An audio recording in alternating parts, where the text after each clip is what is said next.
Bonjour à tous amis de l'angoisse, évidemment pour cette vidéo nous n'aurons pas de montage qui veut dire les amis ne seront pas là, la Goldie Family ne sera pas là, il n'y aura pas de musique de fond, c'est la merde. Il faut le dire tel qu'il c'est. Il y aura peut-être une miniature, au moins j'aurai réussi à faire ça, ça sera déjà un bon début. Mes sols se rapprochent pour être fait, et qu'est-ce qu'il y a comme rapport avec mes sols? Le fait que c'est pour le bureau, donc je vais pouvoir mettre le PC, et c'est plutôt une bonne chose, car c'est-à-dire que je vais pouvoir reprendre les vidéos, en espérant justement pouvoir faire du montage et ainsi reprendre un petit cours normal, sachant qu'il y a à peu près 3 à 4 semaines en général par mois, du moins en mois humain. Ça va me permettre de faire notamment une vidéo par semaine, et j'aimerais bien faire 2 semaines consacrées aux oubliés, une semaine, la dernière en général du mois, aux achats, que d'ailleurs j'ai beaucoup réduit, vous allez le voir, vu que c'est une vidéo achat, vous allez bien le voir. Évidemment, c'est le bilan du mois de mars, février, janvier, décembre, et pourtant, il y a moins de 50 films. C'est possible, pourquoi? Parce que j'ai fait du tri, tout simplement. Donc, on attaque avec, je vous explique l'idée, pour ce qui est des achats faits à Gem sur le site, j'ai du mal, pour aider les SDF. Là, c'est mon côté Mister G qui a toujours grande présence chez moi. À chaque fois, je ferai un top 10 parmi tous les films que j'achète qui me semblent les plus pertinents, soit parce que c'est pas les plus communs, soit parce que c'est des coffrets, donc des plus jolies éditions, soit parce que c'est le numéro 1 ou le numéro 2, tout simplement. Voilà, donc on va commencer avec un top 10, suivront après les achats que je fais, que j'ai regardés, dont je pourrais vous donner un avis bref, et ensuite les achats que je vous montrerai, que j'ai fait, que j'attends votre avis, et que je n'ai toujours pas visionné. Donc je ne peux pas vous donner l'avis. Ça va de soi, ça coule de source, c'est logique. Pow! Allez, c'est parti, on y va. Donc pour ce top 10, en 10e position pour les achats faits par James les SDF, parce que beaucoup m'ont demandé de revenir en vidéo. C'est très gentil à vous d'ailleurs. Et j'annonce une nouvelle, pour ceux qui viennent au Bloody Weekend, je fais partie du jury jeune. Je serai au Bloody et je fais partie du jury. Et regardez la vidéo d'Az l'épouvantail, l'ultime critique Freddy vs Jason, où je suis sûr vous me reconnaîtrez, soit pas, soit vite. Soit un mix des deux. Et là, il faudra me dire comment vous avez fait. Bref, partons dans le sujet.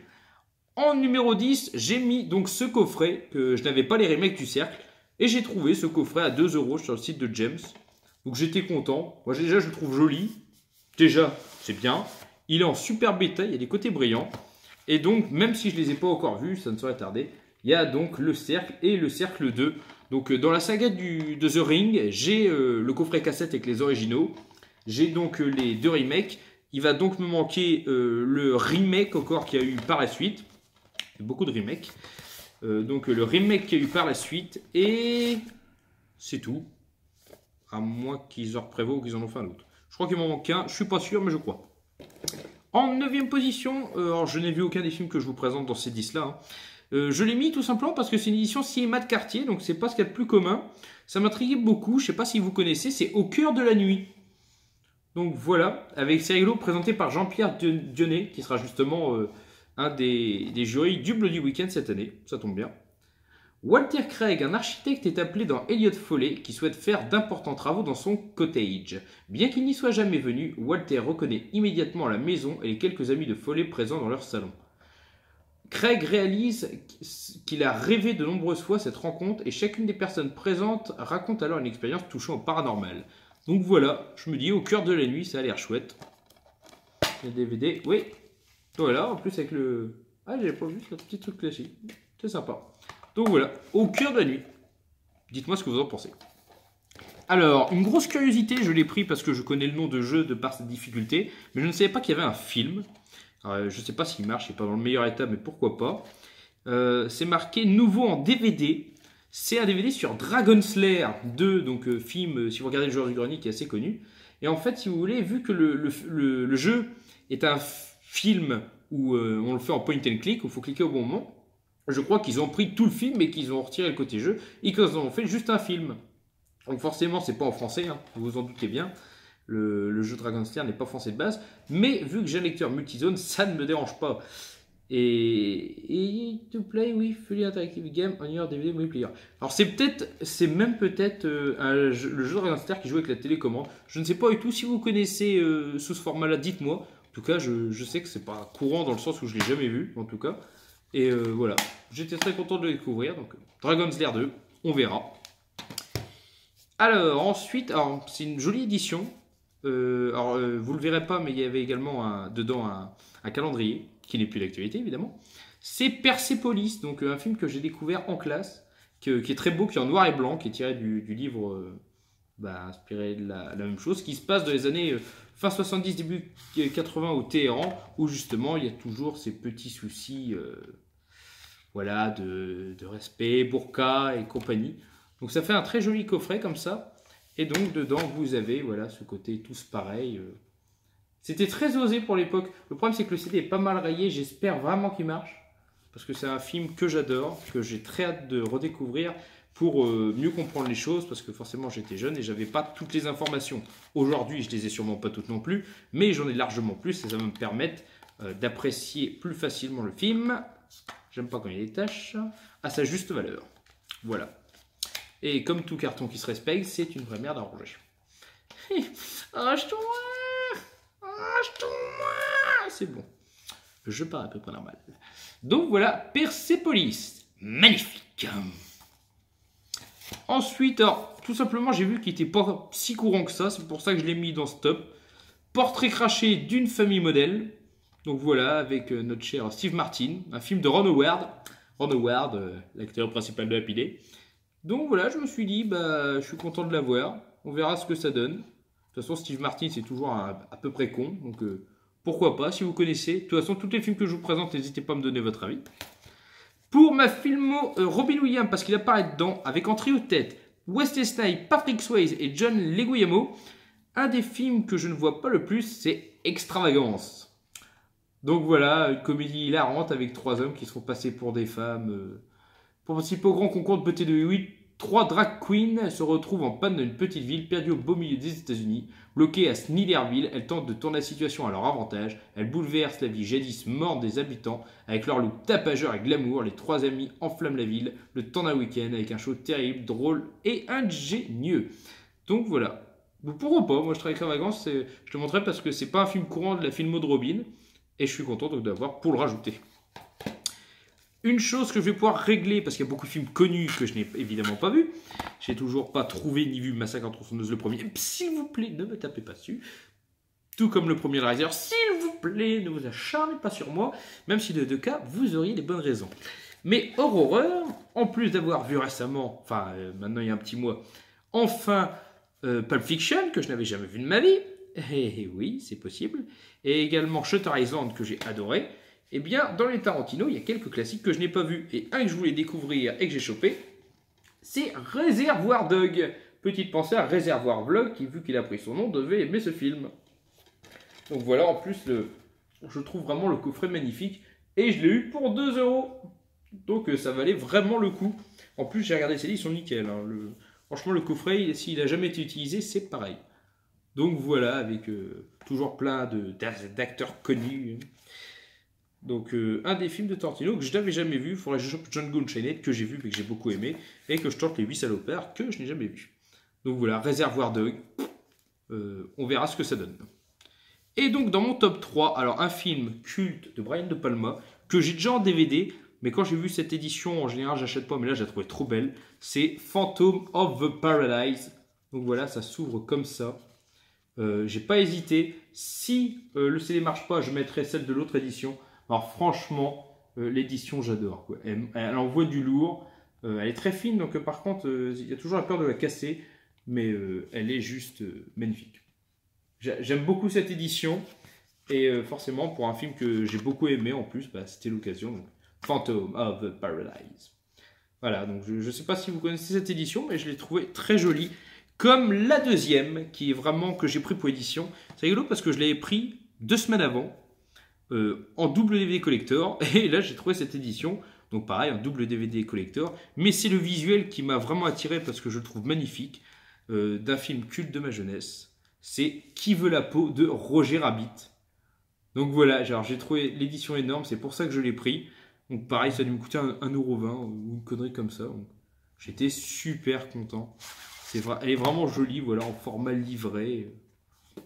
Puis quand on s'ouvre, franchement, elle est belle de but en blanc, de bout en bout, avec le format bobine. Donc voilà, cette cette édition, j'étais très content. C'était vraiment mon petit coup de cœur. Mais ce n'est pas une belle édition qui est en première place, mais plutôt un film que j'avais, mais dont j'ai acheté une édition que je préfère. Mais c'est une édition DVD simple, la jaquette, je la trouve plus jolie. Il y aura d'ailleurs, je crois que l'original, vu que ça a beaucoup plu à Libellule, je vais lui donner, ce qui n'est pas une petite affaire. Enfin, je remplace juste le coffret parce que le CD Blue Blood, vu que le coffret est cassé, mais le CD est nickel, hein, par contre, heureusement. J'ai eu la chance de trouver l'original de The Wicker Man avec Christopher Lee pour 1,20 €. Donc autant vous dire que ce film n'est pas le plus courant à trouver dans des petits prix. Et alors le trouver pour 1,20 €, mais là c'était The Momentum of My Life. D'ailleurs dans le prochain top 10, je pense que je pourrais présenter également que j'ai trouvé Idiocratie, si je le reçois, qui est un film que je ne vois pas souvent, c'est pas le plus rare du monde, mais vu que j'ai adoré la comédie, c'était génial. Donc voilà, The Wicker Man et Christopher Lee, un film culte à voir, où Christopher Lee est vraiment à l'opposé de ce qu'on peut s'imaginer, c'est-à-dire le mec forcément bien sapé, bien glamour, assez sérieux, malgré un côté forcément étrange. Et là, il est vraiment haut en couleur, dérangé, mais dans le sens bizarre, un peu fou. Donc franchement, si vous ne le connaissez pas encore, regardez-le. Il est très sympa. J'ai beaucoup aimé le remake avec Nicolas Cage aussi. Les deux, j'ai beaucoup aimé, mais donc voilà. Ça, c'est pour le côté James. Pour ce que j'ai vu, donc il va être plus facile à vous parler, dans la série Le Trésor du Fantastique, qui est une collection que je continue régulièrement. D'ailleurs, j'ai acheté Ben Willard, Lecture Diabolique et L'Invasion venue de Mars en avance, donc ils arriveront plus tard. J'ai pu voir Les Ailes de la Renommée avec Peter O'Toole et Colin Firth. Et franchement, c'est un film que je vous conseille. Ce n'est pas horrifique, mais l'histoire est vraiment bien menée sur Peter O'Toole qui incarne César Valentin, qui est justement une grande vedette. Et Colin Firth, en fait, dès le début, va tout faire pour avoir son attention et pour l'avoir, va finir par le tuer. Et ils vont se retrouver dans un endroit qu'on suppose être le paradis ou l'enfer, enfin plutôt le paradis. Et là, tout va jouer en fait avec l'image qu'on a du paradis. Si tu es célèbre, tu es bien traité. Quand on commence à t'oublier, tu es de moins en moins quelque chose et au final, tu disparais. Donc c'est vraiment bien mis en avant. Les Ailes de la Renommée, c'est un film qui n'avait pas fait un gros succès à sa sortie, qui n'est pas forcément connu et que je suis content que le film du Fantastique me l'ait fait connaître, car c'est vraiment une petite pépite. Enfin, pour moi en tout cas. Donc je vous conseille Les Ailes de la Renommée. Je profite d'ailleurs de ça pour vous expliquer, enfin pour vous conseiller d'aller sur le groupe Facebook, la Goldie Family. Vous êtes tous le bienvenu. On partage sur le cinéma d'horreur, donc à quelques exceptions près, quand je tombe sur des petites pépites comme ça, on va dire. Mais on se concentre vraiment sur l'horreur. On en parle vidéo, goodies, films, et je mets des critiques régulièrement. Donc si jamais, comme par exemple sur YouTube, je n'arrive pas à parler de tout, dites-vous que vous pouvez avoir des critiques directement sur Facebook, en espérant qu'elles vous plaisent, et qui peuvent vous donner des idées de films à voir. Parce que je regarde tous les jours, pour ainsi dire. Alors, dans une collection qui va reprendre le 19 mai, le jour de mon anniv, je suis content, il continue les British Terror, et j'ai vu récemment Fanatic. Et là, je pense à Dark Magikarp, qui avait adoré un film, je crois que c'était Hurler de peur, il me semble, si je ne me trompe pas.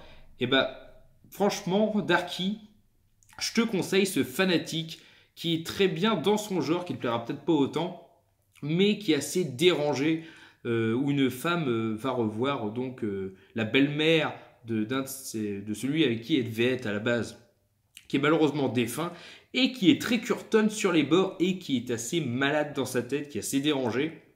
Et franchement, j'ai trouvé le film bon, j'ai trouvé, même si on peut s'attendre à ce qui va se passer au bout d'un petit moment, eh bien, c'est bien mis en place. Il y a plein d'anecdotes, comme tous les British Terror, où l'actrice déjà était quelqu'un qui buvait beaucoup. Et c'est vrai que quand on sait ça et quand on la voit dans son rôle, c'est vrai qu'on a l'impression qu'elle est des fois bourrée, qu'elle a du mal à suivre ses scènes. Mais voilà, dans une super édition, comme toujours, avec le DVD Blu-ray livré. D'ailleurs, scandale, j'ai acheté un Blu-ray. Il n'existait pas en DVD, j'ai craqué, j'ai acheté en Blu-ray. Ne m'en voulez pas. Donc voilà, Fanatic. Excellent. J'ai vu également un doublé avec Le Beau-Père 1 et 2 que je n'avais jamais vu. Donc quand je les ai vus, je savais que c'était culte. Je me suis dit, je vais les prendre. Et je ne sais pas, il y a eu un troisième qui n'est jamais sorti, malheureusement. Et il y a eu un remake. Et le remake est également difficile à trouver. C'est la jaquette où vous voyez deux mains et puis une cravate tordue par, on suppose, le beau-père. Donc il y avait plusieurs jaquettes réversibles. Moi j'ai pris celle où on peut voir les deux. Donc là vous avez Le Beau-Père 1 et la jaquette du Beau-Père 2. Donc j'aimais bien. Les deux se suivent, c'est avec le même acteur. C'est fait par Elephant Film, donc qui est un très bon distributeur. De toute façon, comme ESC Distribution, Uncut Movie, Backfilm, voilà, on a beaucoup de très bons distributeurs, Le Chat qui fume. Et donc, le Beau-Père 2, l'idée, c'est en plus tiré un peu d'un fait réel, car il y a eu aux États-Unis un fait de tueur en série qui avait ce mode operandi. C'est quelqu'un qui décime toute sa famille et qui va s'installer dans une autre pour recréer une vie de famille. Et en fait, quand il voit que ça ne le fait pas, qu'il y a quelque chose qui coince, que la vie de famille n'est pas idyllique ou que ce soit, eh ben, il a tué, il revient. Et on va justement vivre un scénario où il va arriver dans une famille, donc forcément il y a les doutes qui s'installent, mais en même temps il y a la confiance aussi, enfin tout est un jeu de chat et de la souris. Et j'ai bien aimé le fait qu'on s'attarde moins sur les meurtres que sur la psychologie du personnage. Le premier, elle est basée sur donc l'image même du « je suis un beau-père », je tue les gens, voilà, quoi. Bon, ça on le sait dès le début, hein, ça, je ne vous spoil pas grand chose. Et la deuxième, pour rien vous spoiler, mais vous dire l'idée, on se base vraiment plus sur la psychologie brisée du personnage qui lui-même se cherche, qui cherche des raisons à ses actes et ou qui cherche même des raisons à ce qu'il est tout court. Et c'est franchement sympa. Franchement, je crois que c'est Terry O'Quinn, l'acteur, et faut le voir.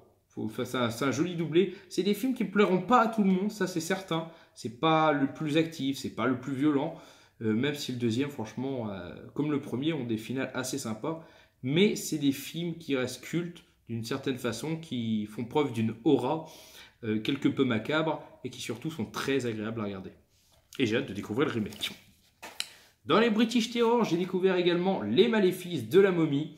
Il me restera à voir Les Damnés et Maniac. Et c'est un bon film de momie, donc très classique en soi. La momie est assez bien faite, bon, même si elle ne bouge pas. En même temps, c'est une momie, c'est pas censé bouger spécialement beaucoup. Toujours avec le livret, un classique, qui vous dit pas mal de détails. Et puis à chaque fois, vu qu'il y a l'entretien avec Marc Toulek, je crois que c'est ça. Non, c'est pas ça. Nicolas Stanzik. Marc Toulek, ça doit être les Trésors du Fantastique. Mais vu qu'il y a toujours un entretien donc avec Nicolas Stanzik, celui-là, ou quelqu'un d'autre, on apprend beaucoup de choses et d'anecdotes sur les films, donc c'est toujours très intéressant. Je vous conseille d'ailleurs de les voir soit avant, soit après. Moi, je les vois avant, ce qui peut être un peu con parfois d'ailleurs, parce que ça spoil une partie du film. Je suis débile, enfin je devrais les voir après. Regardez-les plutôt après alors. Mais donc voilà, c'est très intéressant et donc pourquoi pas, c'est un film de la Hammer comme beaucoup des British Terror, enfin des 10 derniers, pas les 5 premiers. Et ouais, c'est un film de momie qui se laisse regarder. C'est mieux que La Momie Sanglante à mes yeux.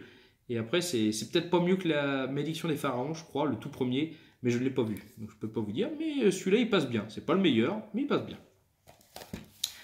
Et alors là, récemment, je ne l'ai pas fini. J'ai commencé Doom Watch, les Trésors du Fantastique. Pour l'instant, il est pas mal. Franchement, une enquête où quelqu'un vient sur une île, les gens sont assez mystérieux, ça paraît assez basique. Je me suis arrêté là où ils ont retrouvé, lui il s'est fait attaquer par une créature à moitié difforme, ils ont retrouvé des gamins morts, enfin c'est plein de mystères qui planent autour de cette île, après qu'un pétrolier ait échoué, donc ça c'est intéressant, et puis la jaquette déjà elle donnait vachement envie, franchement. J'ai vu également Le Cerveau d'Acier récemment, dans son genre, c'est cool. C'est vraiment un film de science-fiction culte et je comprends pourquoi. Alors dans ceux que j'ai pas vus, il en reste un peu, je vais essayer d'aller assez vite. Donc je n'ai pas vu Snake, que j'ai acheté récemment. Donc là, c'est pour vous présenter les achats. Donc Snake de la collection Les Trésors du Fantastique, toujours, j'adore cette collection. L'histoire d'un jeune étudiant qui est engagé comme assistant de laboratoire par le docteur Karl Stoner, un herpétologiste, donc les serpents.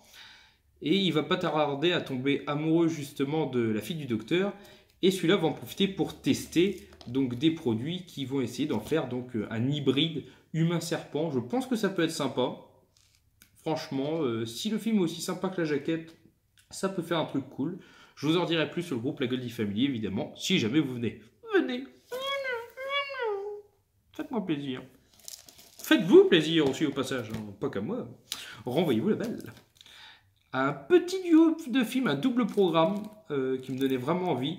Giant from the Unknown, qui raconte en fait l'histoire d'un conquistador géant qui a été enfermé au XVIe siècle. Je crois qu'il a été pris par un éboulement de montagne ou quelque chose comme ça. Et il est libéré voilà, de sa prison rocheuse par un éclair et il est prêt à semer la terreur. Donc ça va être un film assez comique, sachant qu'il n'est pas tout jeune, il est de 58 le film, donc c'est en noir et blanc. Et il y a également en cadeau le film La créature, la bête de la caverne hantée. Donc il pareil, il n'est pas un film non plus très récent, 59 pareil. Donc voilà, c'est un doublé de petits films comme le font ces bien back films, et moi j'aime bien, donc pourquoi pas. Ça m'a permis notamment, ces doublés, de découvrir Suspicious, qui était un film que j'aimais beaucoup, ou encore Robojox, donc deux films de la Full Moon. J'ai pu choper parce que là, je vais essayer de choper un maximum d'Uncut Movie, enfin distribué par Uncut Movie, car c'est des éditions limitées, et je me mets en ce moment un panel d'argent conséquent, on va dire, dans les 200-300 euros par mois, où j'achète différents films neufs. Voilà, à côté des films que je trouve à Nose ou dans les caches ou sur le site de Gem, qui est quand même compté dedans, qui justement coûtent moins d'argent, sont plus rentables. Voilà. Donc j'ai trouvé Bloodchuck, donc, que j'ai acheté directement sur le site d'Uncut pour 25 euros. Donc voilà, une édition limitée à 1000 exemplaires. Moi, c'est le 655e. Donc je suis content de l'avoir acheté du coup. J'espère choper plein. Il y a Nico Zampaler qui a récemment été liquidé, qui a plus de stock. Donc j'espère le trouver. Il m'en manque 6 dans les épuisés. Donc j'espère qu'il ne m'en manquera pas plus. Donc voilà, c'est l'équivalent d'un Guinea Pig. Hein. Je ne vais pas vous raconter l'histoire. Elle est assez grande quand vous la voyez derrière. Voilà, hein, de toute façon, vous pouvez la voir sur Wikipédia si vous voulez. Et c'est un deuxième volet, donc les Guinea Pigs à l'américain. Des choses extrêmement gore. Donc là, ça va être pas mal de torture sur un homme. Peut-être pour voir s'il supporte la douleur, je ne sais pas trop, mais ça a l'air assez dur. Après, c'est du uncut, ça l'est forcément un minimum. Donc voilà, Bloodchuck. Je vais l'ouvrir quand même celui-là, pour vous montrer ce qu'il y a dedans, parce que bon, les éditions de Uncut Movie en général, surtout les éditions que je n'arrive pas à ouvrir, c'est pas marrant sinon. Voilà. Il y a souvent un poster ou un petit truc cool, donc on va voir ça ensemble. Allez, je l'ouvre pour vous. Franchement, je ne vais pas dire que je ne fais pas d'effort. Donc voilà, ça se présente sous format d'un livret. Assez joli, j'avoue. Et ah oui, il y a un petit poster. C'est cool. Donc quand vous ouvrez, donc c'est assez dur comme scène, hein. Faut bien se l'accorder. Donc voilà, c'est vraiment du uncut. Il y a un petit livret, j'ai vu l'affiche du Toxic Avengers 4, peut-être qu'ils en parlent. Et donc vous avez le DVD dedans. Et donc vous avez un petit poster. Alors attendez, je vais voir avec vous ce que c'est. C'est quel film? Souvent c'est un autre film du catalogue Uncut. C'est Bloodchuck, alors donc c'est un film pour celui-là. Et il est pas mal, il est joli. Ouais, hyper trash, mais joli. Donc voilà. Je sais que j'avais également dans le tout premier Bouquet Göttengor, j'avais un mini poster de Necronos par exemple, qui est un film que j'ai récemment acheté d'ailleurs, qui sera présenté plus tard. Ou non, qui sera présenté maintenant dans la vidéo. Donc pareil, en fait je l'avais pas remarqué. Hôtel Transylvania 2 que j'ai toujours pas vu, enfin revu parce que je l'ai déjà vu, et qui est génial. Hein. Franchement la trilogie Hôtel Transylvania, je m'attarde pas dessus. Ma mère me l'avait acheté pour Noël. Regardez-le. Hôtel Transylvania, c'est à mourir de rire. Je peux pas vous dire mieux. Hein. J'ai trouvé en cage, je le présente vite fait, Sinister 2. Donc j'avais vu le 1. Hâte de voir le 2 pour ce qu'il vaut. En tout cas, je suis content de le choper. Ce soir, vous aurez la critique de 2 films que je vois avec Libellule, que j'ai acheté neuf. Alors, ma mère m'a acheté Terreur à l'hôpital central. Je l'avais raté en Man Movies et dans cette édition, je le trouve super beau. Donc, un petit thriller des années 80, il me semble, sur quelqu'un qui, si vous voulez, tue des gens. Et l'une d'elles n'est pas morte de ses conséquences et est allée dans un hôpital pour être soignée. Du coup, le tueur va essayer de la retrouver pour pouvoir la buter. Donc, ça peut être cool. Et d'un autre côté, Hercule contre les vampires, donc dans une très très grosse édition book, avec un énorme livret au milieu que je ne vais pas ouvrir pour ne pas l'abîmer jusqu'à l'amener, et donc avec Christopher Lee dedans. Et il me semble que c'est Hercule contre les vampires, mais il n'y a pas de vampires dedans. Enfin bon, j'aime beaucoup les peplums, c'est pour ça que je l'ai pris, et puis il y a Christopher Lee. Donc voilà, un Artus récent, j'essaierai d'en choper des Artus. Des gros comme ça, après j'en achète pas tout le temps parce que ça vaut une certaine somme. Je me suis fait un petit plaisir, ça m'a coûté 7 €, mais c'était le dernier opus en français, du moins que je n'avais pas, même si le dernier est sorti avec des sous-titres, à savoir Little Reich. Il s'agit de la saga Puppet Master, et voici The Legacy, donc pas l'un des plus courants.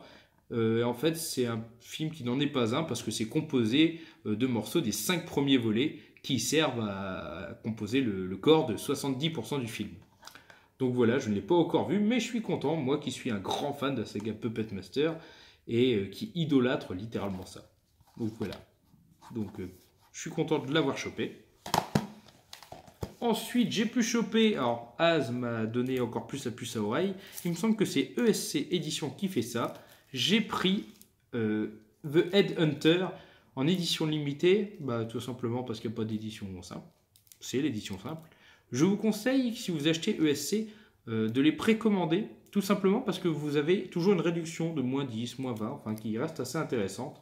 Et donc voilà un petit film donc, sur un chevalier qui est, pareil que c'est un peu horrifique, un film d'horreur hors du commun, donc ça a l'air sympa. En des temps sombres et reculés, un féroce guerrier protège un royaume des monstres qui rôdent tout autour. Poussé par sa soif de vengeance, il parcourt ces étendues sauvages à la recherche de celui qui a tué sa fille des années auparavant, mais sa chasse le mènera à des situations bien plus horribles qu'il ne l'avait jamais imaginé. Regardez la critique qu'en a fait Az, enfin l'avis qu'il en a donné, qui est très intéressant, et je vais voir ce que ça vaut. En tout cas, ça promet. Bon, il me reste peu de films, je vais essayer d'aller vite. J'ai pu choper à Nose Croque-Nez vs Zombie, donc une petit film de zombies qui met en avant également des retraités, donc à Londres. Donc à Londres en tout cas dans l'Empire britannique. Donc ça peut être sympa. En tout cas on en a dit du bien. Une petite comédie à Nose aussi qu'il y a eu, Space Movie, donc une petite parodie de Star Trek, Star Wars et tous les films de science-fiction. Donc j'aime beaucoup les films parodiques. C'est vraiment ma petite guimauve après l'horreur. C'est vraiment un petit coup de cœur, sachant que la comédie c'est le deuxième genre que je préfère, suivi des péplums. Donc voilà, pourquoi pas. J'ai pu choper à Nose également en édition remasterisée bonus exclusive, Paper House, entrée dans le rêve. Et justement, c'est un film que tout le monde m'a conseillé sur une petite fille solitaire et rêveuse qui découvre qu'elle peut entrer dans un monde parallèle, donc dans une maison qu'elle a dessinée sur une feuille de papier. Donc les liens fragiles entre la réalité et le fictif à ce moment-là sont moindres, mais on m'a dit que c'était un très bon film, donc hâte de le découvrir. Je ne sais pas du coup ce que ça vaut. Et mon dernier achat à ce moment-là, c'était Closer to God. Donc des expériences faites sur des enfants qui ont l'air d'être assez bizarres. Donc je me suis dit pourquoi pas pour 1 euro, on va voir ce que ça vaut et ça fera toujours une pièce de plus de la collection horreur. J'ai pu choper du Uncut Movie, donc voici le Uncut Movie de moi. Après il y a un peu de Nose et après on finit sur un peu de Nose. Donc j'ai pu choper, je vais l'ouvrir aussi vu que c'est une édition, Frightmare. Donc voilà, donc j'ai tous les mediabooks de Uncut Movie. Après, j'ai pas tous les films parce qu'il m'en manque encore 50. Et oui, les Uncut Movie, ils sont longs à compléter et durs. Et je vais me concentrer quand j'irai au Bloody en mai pour aller voir Richard, donc un des vendeurs à qui j'ai sympathisé l'an dernier, pour essayer de choper le plus de crocofilms qui deviennent durs à trouver également. J'aurai toujours un petit poster, tiens, c'est cool ça. Donc voilà, Frightmare qui se présente comme l'autre, avec des images, le petit livret, et donc le DVD qui est génial. Dégueulasse, mais génial. Voilà Frightmare, et il y a le petit poster, qui peut-être est sur Frightmare aussi, et oui, qui est sur Frightmare, qui est, oui, très classique, mais j'aime bien. Qui est tout en long celui-là. Voilà, donc Frightmare, j'aime bien. C'est sympa. C'est gore, mais en même temps, c'est un film d'horreur. Valentin, ce que tu dis n'a aucun sens et cette réflexion n'a pas lieu d'être. Oui. J'ai pu choper également un duo de films qui vendait avec 2 € de moins, donc c'est toujours ça de prix, à savoir les Exitus. Donc le premier Exitus de Interruptus. Donc voilà, je ne sais pas ce que ça vaut. Alors pareil, c'est des Uncut Movie, donc c'est forcément gorouné et limité à 1000 exemplaires, et gorouné et limité à 1000 exemplaires. Donc voilà. N'hésitez pas pareil à me dire ce que vous en pensez. Donc c'est un peu bizarre en plus comme film. C'est des gens c'est une fille traumatisée par le viol qui va s'acharner. Enfin c'est un peu bizarre. Et dans le genre bizarre également, limité à 1000 exemplaires et Trauma a mis sa patte, Necrono justement, Tower of Doom. Donc quand vous voyez ça, ça paraît bizarre. Et quand vous voyez derrière, ça paraît pas mieux. Donc voilà, donc pareil, pour les critiques en fait je vous les explique pas les synopsis car je préfère que vous allez le voir sur Goldie Family sur Facebook, ce qui est plus sympa. Voilà, Necronos. Et on finit avec du Nose et je vous embête plus car ça fait presque une demi-heure de vidéo et ça en fera plus à la fin. J'ai trouvé quelques films, donc 3 avec Bud Spencer et 4 films d'horreur. Donc notamment j'ai trouvé Last Chance Hotel avec Vinnie Jones et Danny Trejo. Donc pareil, un film qui m'intriguait, une femme qui va tomber dans une maison un peu bizarre avec 2 braqueurs, mais il y aurait la mort peut-être parmi l'un d'entre eux. J'ai vu la jaquette originale qui était bien plus jolie que celle-là. Mais encore, niveau couleur, celle-là, elle passe. Donc voilà, petit film d'horreur pour la collection. Avec Bud Spencer et Terence Hill, j'ai trouvé Les Super Flics de Miami. Donc j'en ai trouvé 3, je m'étais vraiment fait plaisir ce jour-là. Donc voilà, un classique, un pouf, prends des droites dans ta gueule et ensuite on va parler. J'ai pu trouver un petit film de vampire que je ne connaissais pas du tout, encore avec Danny Trejo, un film de Kevin Van Hook, je ne sais pas si vous connaissez, c'est Slayer. Voilà, la jaquette paye pas de mine, hein, même si les couleurs sont jolies. Et le film a l'air d'être assez nanardesque, assez petit budget. On verra, hein, pourquoi pas. 2 films encore avec Bud Spencer et Terence Hill, à savoir Les Anges mangent aussi les faillots. Donc voilà, encore un petit film cool avec notre duo comique habituel. 2 Super Flics. Pareil, lui il est assez culte de Super Flics de mémoire, comme le flic à Miami. Et on finit avec 2 films d'horreur, donc je suis content d'avoir chopé, même si j'ai pas pu choper un os réducteur de tête. Si quelqu'un le trouve, pensez à moi, s'il vous plaît. Surtout que c'est un full moon, alors pensez doublement à moi. J'ai trouvé pour ma collection paranormale d'horreur, Paranormal Initiation. Donc voilà, des jeunes filles qui seraient pris comme étant le best du best, qui auraient des épreuves à faire, et il va se passer des choses très étranges. Donc pourquoi pas, j'aime bien la jaquette, je la trouve assez jolie. Bah, les filles, forcément, elles trouvent tous assez jolies, hein, tout le monde de normal. C'est la va de soi. Et je finirai avec un gros nanar de requin que je suis content d'avoir chopé, à savoir Ghost Shark. Voilà, il y avait Jurassic Shark, Shark des Neiges. J'ai pas chopé Avalanche Shark, je suis déçu. Comme Sharktopus, le coffret, je l'ai pas chopé, il faut que je chope les 2. Il y avait Sharkenstein, Exorcist Shark, Ouija Shark cette année. Et ben j'ai chopé Ghost Shark. Donc voilà, un requin revenu des tréfonds et qui, à partir de l'eau d'à peu près n'importe où, peut ressurgir et bouffer tout le monde. Pourquoi pas? Oui, c'est oui, de la oui, grosse oui, daube, oui, peut-être. Donc on verra. Donc voilà, c'était tout pour mes achats. 32 minutes, ça fait long, mais en même temps, j'ai quand même présenté la quantité. Et je crois avoir été assez dans la synthèse des films. Donc surtout, n'hésitez pas à aller rejoindre la Goldie Family, le groupe Facebook. Je vous mets le lien dans la description de la vidéo. N'hésitez pas à me dire ce que vous en pensez des films, votre avis et si vous les connaissez. À être compatissant au fait qu'il n'y ait pas de montage, pas de musique et rien. Je suis désolé. Je m'en excuse humblement.